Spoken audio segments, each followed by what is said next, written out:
Hello అండి. ఈరోజు ఎంతో టేస్టీ అయిన దొండకాయ పచ్చడి అయితే ఎలా చేస్తామో చూసేద్దామా. కొంతమంది దొండకాయలు కట్ చేసేటప్పుడు దొండకాయలు పండిపోయినని పడేస్తారండి. పడేసిన దొండకాయలు అవసరం లేదు, అవి ఫ్రెష్గా ఉన్న పండిపోయిన కూడా ఈ పచ్చడి అయితే యూస్ అవుతాయి. చాలా అంటే చాలా బాగుంటాయి. ఆ దొండకాయలతో కొంచెం టమాటాలు కూడా యాడ్ చేసుకుంటే పచ్చడి అనేది ఇంకా టేస్ట్గా ఉంటుంది. ముందుగా ప్యాన్ పెట్టి కొంచెం ఆయిల్ వేసి అందులో కొద్దిగా ధనియాలు, అలాగే కొంచెం లైట్గా మెంతులు, కొద్దిగా వెల్లుల్లి రెబ్బలు, తర్వాత పచ్చిమిర్చి, ఒక 3 ఎండుమిర్చి లైట్గా వేయించుకుంటే, ఇప్పుడు నేను చెప్పే కొలత ఏంటంటే ఒక 1/2 కిలో దొండకాయలకు సరిపడా మాత్రమేనండి. కొంచెం నువ్వులు కూడా యాడ్ చేసుకుంటే టేస్ట్ ఇంకా బాగుంటుంది. కాకపోతే నువ్వులు ఆప్షన్ అని మాత్రమే నేను చెప్తాను, ఉంటే వేసుకోవచ్చు లేకపోతే లేదు. యాడ్ చేస్తే మాత్రానికి టేస్ట్ అయితే బాగుంటుంది. వేయించుకున్నాక ఈ పక్కకు పెట్టేయండి. ప్యాన్ పెట్టేసుకొని లైట్గా ఆయిల్ వేస్తే సరిపోతుంది. కొంచెం వేసుకున్న చాలు, ఎక్కువ ఆయిల్తో పని లేదు.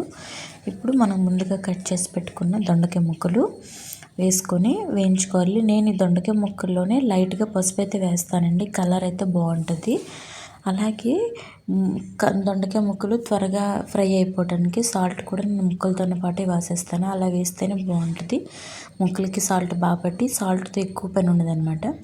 పెట్టేశాక మనకి కొంచెం లైట్గా ఫ్రై అయ్యి అనిపిస్తే చాలు. ఇప్పుడు టమాటా పీసెస్ అయితే వేసుకోవచ్చు, తెలిసిపోద్ది మనకు ఆటోమేటిక్గా ఫ్రై అయినట్టు. లైట్గా ఫ్రై అయినా చాలు. ఇప్పుడు 2 టమాటా పళ్ళు మీడియం సైజు ఇలా వేసుకొని బాగా కలుపుకోవాలి. చింతపండు కొందరు నానబెట్టి వేస్తారండి వాటర్లో.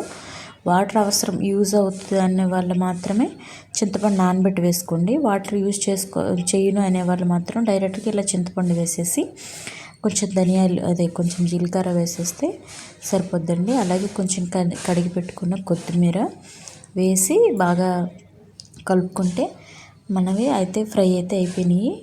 వీటిని బాగా మిక్సీ పట్టుకోవాలి. కచ్చపచ్చగా పట్టుకుంటే చాలా టేస్ట్ బాగుంటుందని నేనైతే మిక్సీని పెట్టడం మర్చిపోయాను, చూపించలేకపోయాను, వీడియో తీయలేదు. ఇప్పుడైతే మనం పోపు వేసుకుందాము. ఇప్పుడు పోపు వేసుకుని కొంచెం ఆయిలు, కొద్దిగా ఆవాలు, కొంచెం పచ్చెనగపప్పు, 2 ఎండుమిర్చి. ఎందుకంటే నేను ఇందాక ఆల్రెడీ కారం ఎక్కువనే వేసాను కాబట్టి ఇప్పుడు ఎండుమిర్చి అయితే నేను తక్కువగానే యూజ్ చేస్తున్నాను.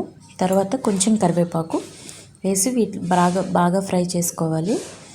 బాగా ఫ్రై అయిపోయినాక ఇప్పుడు ముందుగా మనం మిక్సీ పెట్టుకున్న ఆ పచ్చడి అయితే మాత్రం ఇందులో వేసుకుంటే మన పచ్చడి అయితే రెడీ అయిపోయిందండి.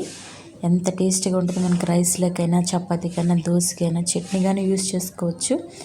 చాలా టేస్ట్ అంటే టేస్ట్ అండి. Support me, subscribe my channel.